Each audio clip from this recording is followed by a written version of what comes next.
Jejak-jejak masa lalu, Jalan Malioboro.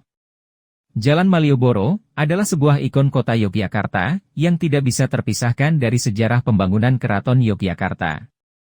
Pada awalnya, jalan ini hanya merupakan sebuah jalan kecil di kawasan perkampungan yang belum memiliki nama. Pada saat itu, jalan ini sering dilalui rombongan kerajaan Mataram Islam dari Keraton Kartasura yang membawa jenazah raja atau keluarga kerajaan yang akan disemayamkan di Imogiri, dengan singgah terlebih dahulu di Pesanggerahan Gerjitawati atau Ayogya, yang kini jadi lokasi berdirinya Keraton Yogyakarta. Pada masa pemerintahan Sultan Hamengkubuwono I, jalan tersebut ditata, sehingga menjadi lebih teratur dan mudah dilalui. Penataan dan pembangunannya berpedoman pada konsep sumbu imaginer, yang menghubungkan Gunung Merapi, Keraton Yogya, dan Pantai Parangkusumo. Nama Malioboro berasal dari gabungan kata Malio yang berarti, jadilah wali, dan kata Boro yang berarti, mengembara. Berdasarkan catatan pemerintah Hindia Belanda, Jalan Malioboro membentang sejauh 2 km dari Sitinggil Utara Keraton, hingga ke Tugu di sebelah utara. Jalan tersebut dibagi ke dalam beberapa ruas jalan, yaitu Pangurakan, Margomulyo, Malioboro, dan Margo Utomo. Jalan ini sempat berubah nama menjadi Margaraja, yang berarti jalan utama kerajaan, untuk menyambut tamu-tamu kerajaan, menuju kediaman raja atau keraton. Jalan Malioboro, akhirnya menjadi sebuah jalur perdagangan utama, yang menghubungkan Keraton Yogyakarta, dengan kawasan utara kota. Seiring dengan perkembangan kawasan, akhirnya para pedagang mulai membuka toko-toko dan warung di sepanjang jalan, menjadikannya pusat perekonomian. Selain menjadi kawasan pertokoan, Jalan Malioboro sudah menjadi kawasan perkantoran. Gedung pertama kali yang dibangun adalah Kompleks Kepatihan yang dibangun tahun 1755. Saat ini, Gedung Kepatihan menjadi kompleks kantor Gubernur Yogyakarta. Sejak 1765 orang-orang Belanda dan Tionghoa menghuni bagian utara kota Yogyakarta, sementara orang Jawa menghuni sisanya. Hal ini terlihat dari arsitektur pemukiman di bagian selatan Malioboro yang mendapat pengaruh dari arsitektur Tiongkok. Sementara pemukiman di bagian utara Malioboro mendapat pengaruh dari arsitektur Jawa dan Belanda. Oleh karena itu di sekitar Jalan Malioboro dapat terlihat gabungan gaya arsitektur Jawa, Tionghoa, dan Belanda. Pada tahun 1756 hingga tahun 1790, pemerintah Belanda membangun Benteng Vredeburg di ujung selatan Malioboro. Benteng tersebut digunakan sebagai pusat pemerintahan dan pertahanan residen Belanda. Sebelum dibangun Benteng Vredeburg, lokasi tersebut merupakan sebuah benteng sangat sederhana yang dibangun oleh Sultan Hamengkubuwono I. Pada tahun 1758, dibangun Pasar Gede di sebelah utara Benteng Vredeburg sebagai pusat perekonomian. Dulunya, tempat itu merupakan hutan beringin yang digunakan oleh masyarakat sebagai tempat jual beli. Semakin lama, pedagang di sana semakin banyak hingga mencapai tepi Jalan Malioboro. Sebagai tempat jual beli, para pedagang mendirikan payon-payon sebagai peneduh panas dan hujan, hingga membentuk los yang memanjang dari utara ke selatan. Pada tahun 1822, dibangun Dutch Club atau Sociëteit der Vereniging Yogyakarta, tempat orang-orang Eropa di Yogyakarta berkumpul untuk berpesta, menonton pentas sandiwara, bermain biliar, mendengar orkes musik, dan lain sebagainya. Saat ini, gedung ini hanya menyisakan bagian belakang, dan dikenal dengan nama Gedung Senisono. Pada tahun 1830, dibangun gedung yang menjadi tempat tinggal residen Belanda di Yogyakarta, yang berlokasi di seberang Benteng Vredeburg. Pada awalnya, gedung ini dikenal dengan nama Loji Kebon, karena memiliki kebun yang luas. Seiring jalannya waktu, namanya berubah menjadi Gedung Agung yang dianggap sebagai istana kebesaran residen Belanda.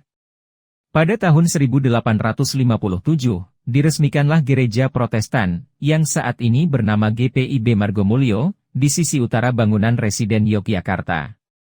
Pada tahun 1880-an, mulai muncul warung-warung tempat berjualan di pinggir-pinggir Jalan Malioboro.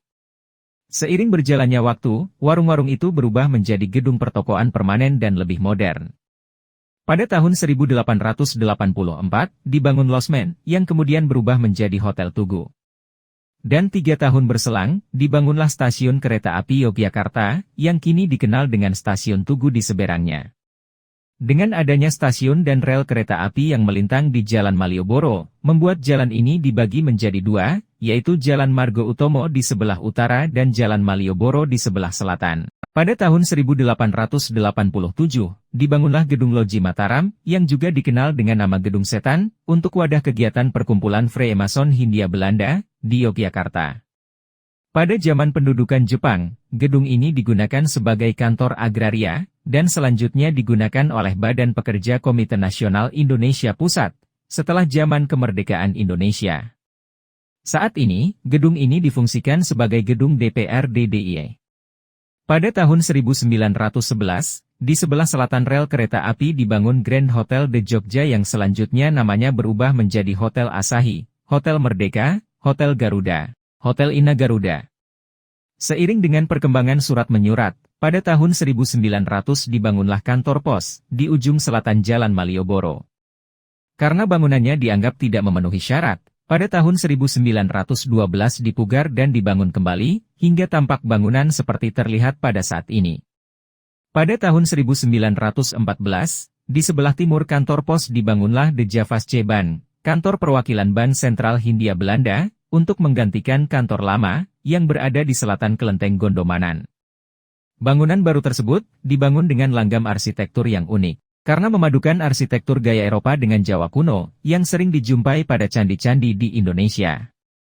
Pada tahun 1922 dibangun gedung perkantoran modern di ujung Jalan Malioboro yang digunakan untuk kantor perusahaan asuransi Belanda NILLMIJ, kantor Nederlands Handel Maatschappij, Eskomto Maatschappij, dan kantor makelar Buinoko.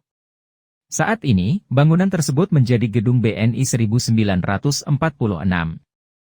Pada tahun 1923 hingga 1926, atas perintah Sri Sultan Hamengkubuwono VII, Pasar Gede dibangun kembali dengan beton yang lebih kokoh, yang selanjutnya namanya berubah menjadi Pasar Beringharjo. Geliat perekonomian di Jalan Malioboro mencapai masa keemasan pada tahun 1920 hingga 1930, sebelum akhirnya terkena imbas dari depresi ekonomi global, atau krisis Malaysia. Berikut ini adalah beberapa aktivitas yang dilakukan oleh masyarakat di sekitar Jalan Malioboro pada zaman dahulu. Beginilah suasana persimpangan Jalan Malioboro tahun 1948. Banyak warga yang melewati jalan tersebut dengan berjalan kaki, naik delman, maupun naik becak. Di sudut lainnya, beberapa wanita berjalan dengan santai di trotoar yang cukup lebar, tanpa terganggu arus kendaraan lainnya. Pada saat itu, Malioboro menjadi surga bagi pejalan kaki. Meskipun banyak kendaraan, disediakan trotoar yang lebar dan bersih, sehingga nyaman untuk dilalui. Banyak pedagang pikulan yang berjualan di sepanjang Jalan Malioboro, salah satunya adalah penjual sirup ini. Masyarakat dari berbagai etnis dan golongan bisa beraktivitas di sepanjang Jalan Malioboro dengan bebas. Di beberapa tempat, ada polisi yang mengatur lalu lintas, khususnya di perempatan jalan. Banyak remaja, baik itu pemuda dan pemudi yang berjalan-jalan di sepanjang Jalan Malioboro, yang merupakan pusat perdagangan dan perekonomian pada masa itu. Dengan sarana-prasarana yang lengkap, menjadikan kawasan tersebut selalu ramai, khususnya oleh pejalan kaki. Kota Yogyakarta yang merupakan kota raja, ibu kota negara dan kota pendidikan, menjadikan banyak masyarakat dari luar daerah yang datang ke sana, khususnya untuk jalan-jalan di Malioboro, yang memang sudah terkenal pada saat itu. Banyak mahasiswa dan pelajar, yang beranjang sana ke sana, di sela-sela waktu kuliah atau sekolah. Dan tentu saja, masyarakat setempat juga banyak yang beraktivitas, di sepanjang Jalan Malioboro tersebut.